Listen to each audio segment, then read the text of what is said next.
Hello and welcome everybody to the first edition of That HiFi Show. And on this channel we're going to talk about hi-fi and audio rooms and do a lot of project audio, DIY stuff. And so I'm going to back up here and give y'all a shot of my room, for better or for worse. It's a terrible mess right now. We've got a few things going on that I'm changing up. And I'm going to give you a peek at this just so you know where I'm coming from, why I'm building certain pieces of gear. And if it works out into being sort of a project thing, then we'll get a project list together and stuff like that. I've been building some preamplifiers. And in fact, I've just completed one. But for the moment, let me just take a second and just give you a quick once over, maybe a couple bird's eyes of two systems that are in my audio room. They're nearly identical,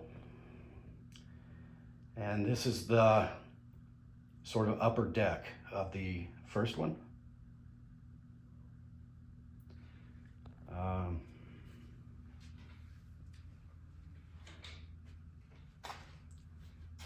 Featuring the Victor 245 as seen in RE series combo unit radio and phonograph, featuring a phenomenal new AM tuner at the time. This is 1929. And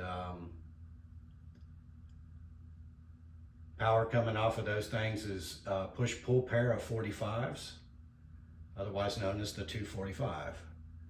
And this would be the first amp that it was ever featured in. It's designed by RCA and built by the Victor Talking Machines Company. I bring you over here and give you kind of a peek of what it might have been back in the day, flipping through a magazine, and there it was right there. Victor radio, there's, you know, probably typical customer for something like that, kind of man that could afford to dress in a nice suit and come home to a very dynamic new AM tuner. Okay, but anyway, since we're here, I'll fly you up and give you a bird's eye.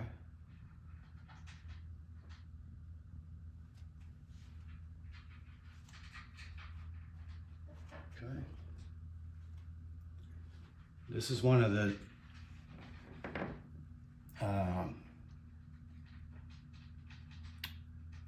DIY preamps that I crank out for myself, at generally the same circuit with little tweaks, a circuit that I'm pretty darn familiar with. I think I've got 5 of these under my belt, 4 or 5. This one is tube rectified. It features a vintage triad transformer, a very beefy one, and a pair of 6 SN7s. And of those, you'll see the spots on top. I call them spotties. They're my favorite. And they're the only thing I'll use in case of a 6 SN7. It's my favorite thing. They're RCA black plates, and they're of a certain varietal. So there's some of that stuff. So we got tubes. Oh, looky here, we got a turntable. And I have a couple of these. They're old Pioneers.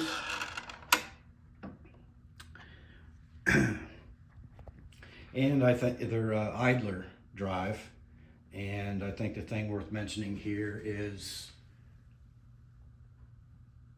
they all float. down here. I do that a lot when I want to isolate something, and it works perfectly.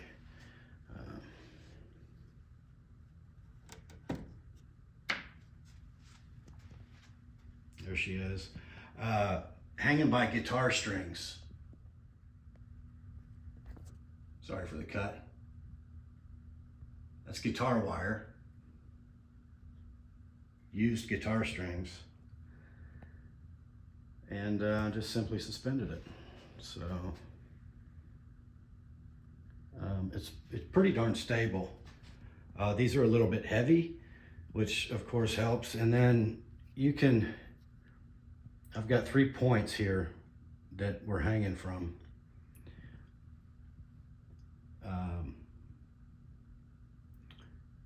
But the trick is really just to splay these out in each direction just a little bit so that the wire comes down at just a little bit of an angle. It doesn't have to be much. And it really stabilizes it.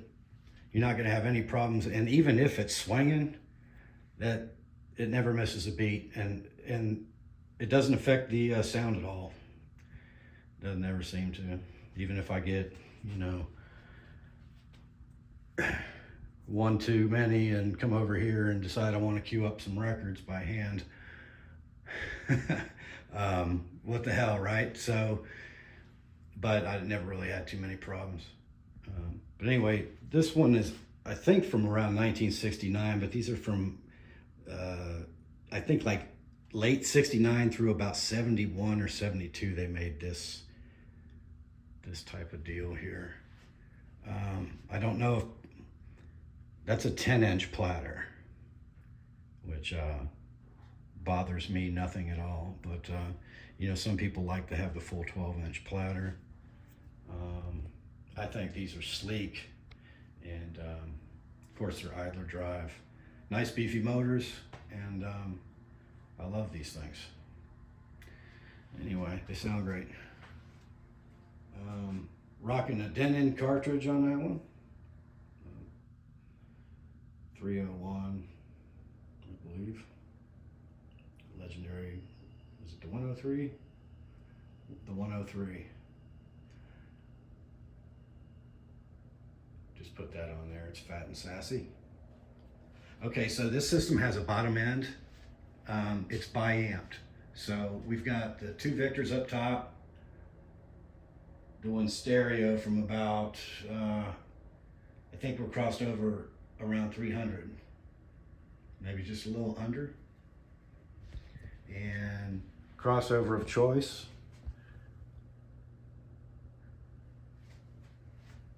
is a Rainy unit from about the 1980s through early 90s.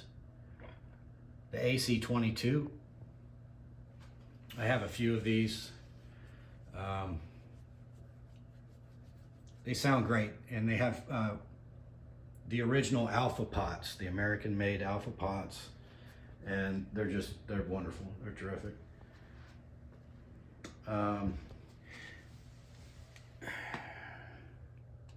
Down here's another piece of Rainy gear getting ready to go in, and that'll be a compressor.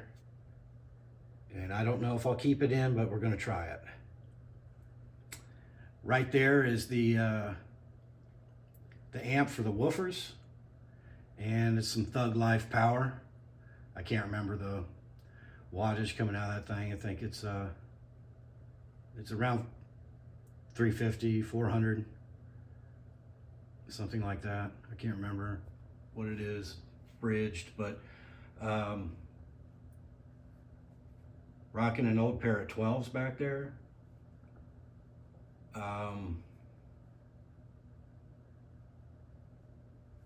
Those are pre-Kenwood. What would that be? Anyway, somebody remind me or I'll drop it in. They're cast aluminum basket. And got beautiful magnets. And they're from late 60s, I believe. And they move a little bit, but they're not like an excursion type of deal.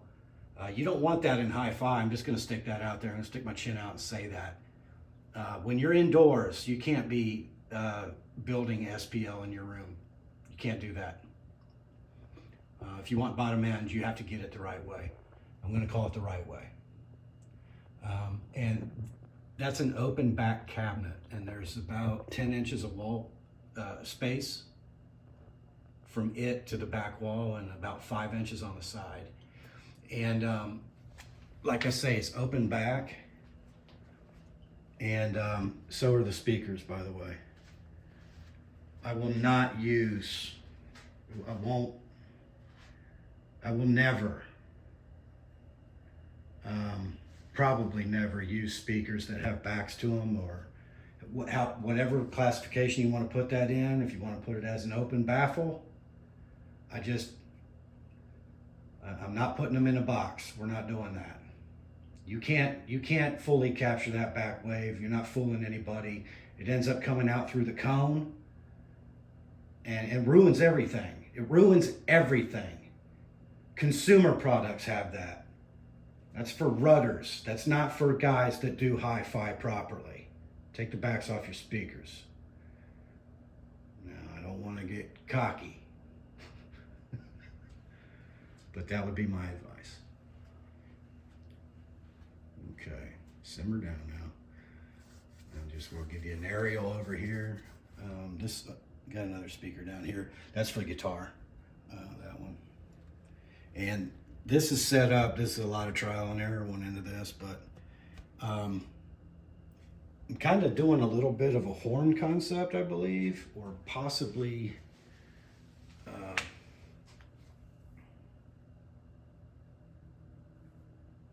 transmission line. But we've got this open space back here, but then I've got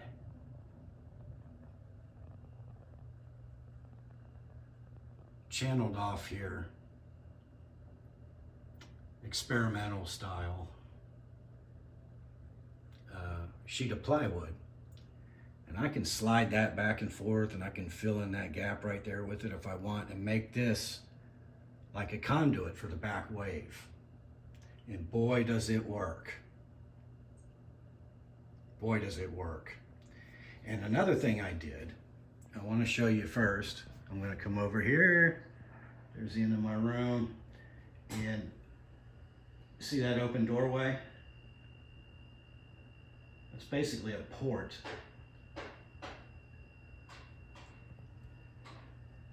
And there's a cut through the wall right here. Right there. Behind that wood. That opens up out into the garage. That's where I'm at. One room off the garage. In fact, this used to be part of the garage. And so I'm about 28 feet to the end down there. I've got my camera zoomed in. Doesn't really look like that, but I think I'm something like 28 by 14, 28 by 15. So anyways,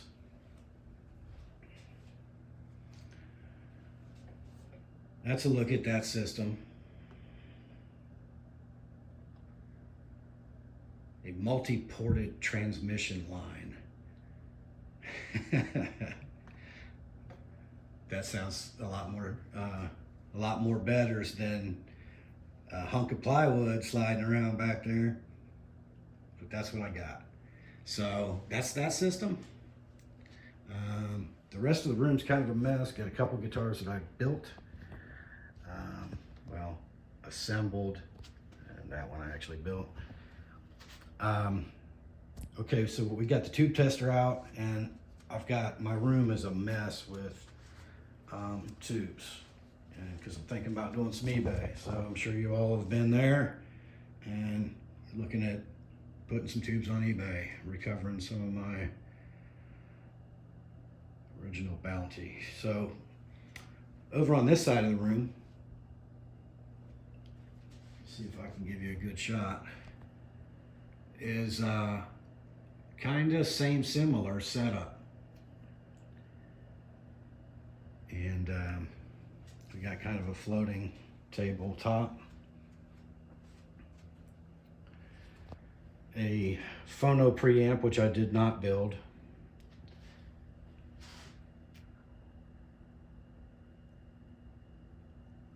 Swing sets instead of hanging them from the ceiling. I don't know if you all think that's cool. There's another DIY preamp that's getting ready to come out. These firecracker looking things over here are sitting outboard. They should be inside of that thing, and they're comboed up. Really all it is an output capacitor, a coupling capacitor. And you know, I just had to have the perfect combination of at one time, and that was it right there. That's dialed as could be, but it's not hooked up the same way as it used to be. It used to go right into the amps, and nowadays it goes into the rainy crossover. So the input's not the same. It's not going into this input anymore. So, and for that reason, it's also not as critical.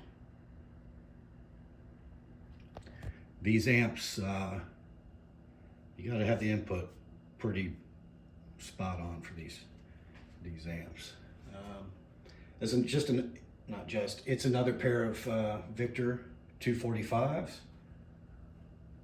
This girl's name is Diamond. And this is Victoria. Victoria is one of my most special things, for reasons we don't need to go into, but that one's very special to me. And there's another hanging turntable, not hooked up at the moment, but very easily can be. It does work, and it does sound good, especially with like 45s. Man, play them on something old, they sound better. It's almost like what it's voiced for, because that's what those records were voiced for. Anyhow, speakers now, maybe not open back. Maybe I need to correct myself. There is no back on that speaker, and it's a generous, you would call that a port in the front. The speakers.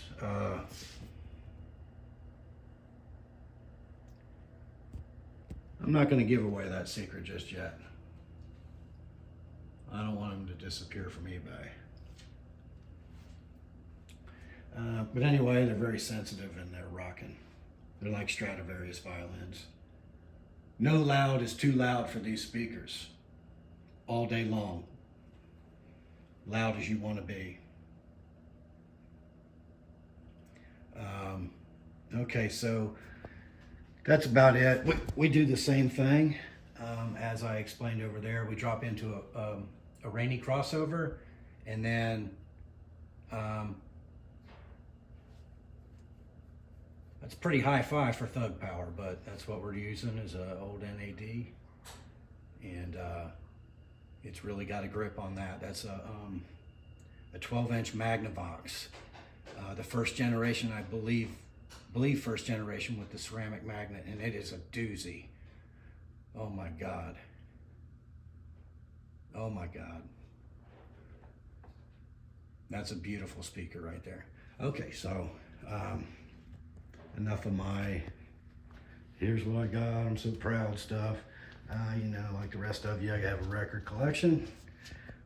Not a huge one, but I have one. Okay, and here's a look at a project that I've just completed, and I'm going to use that as my introduction to a circuit that I want to show everybody.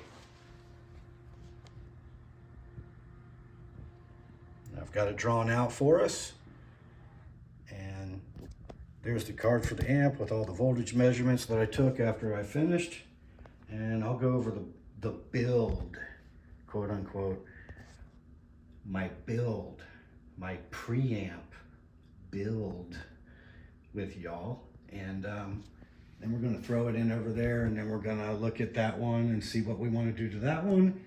And then I've got another preamplifier project lined up, a little bit different.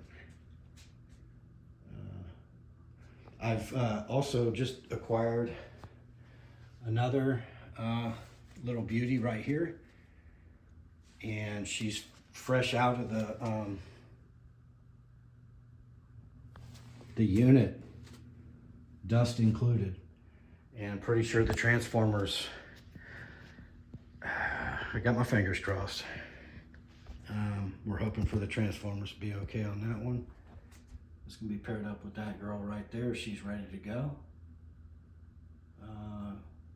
Never got a chance to test her, but I know that her transformers are good, and I also, you know, I did my thing on it. And I'll go over that and what I do to those. And for those of you that know the 45 vacuum tube or are familiar with the 245 amp, the reputation is that it's rolled off, and I will show you that it is it's very easy to get that back.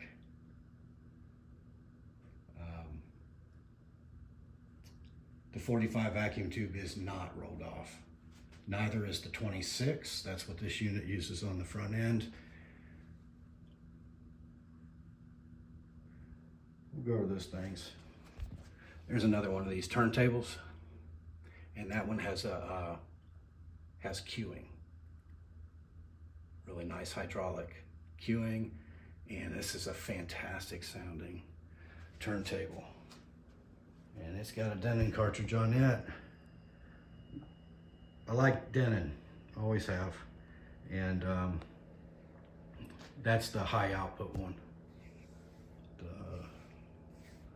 I'll think of it later when I put the camera down. Anyway, the 110, DL110. Okay, so there it is. Here we are.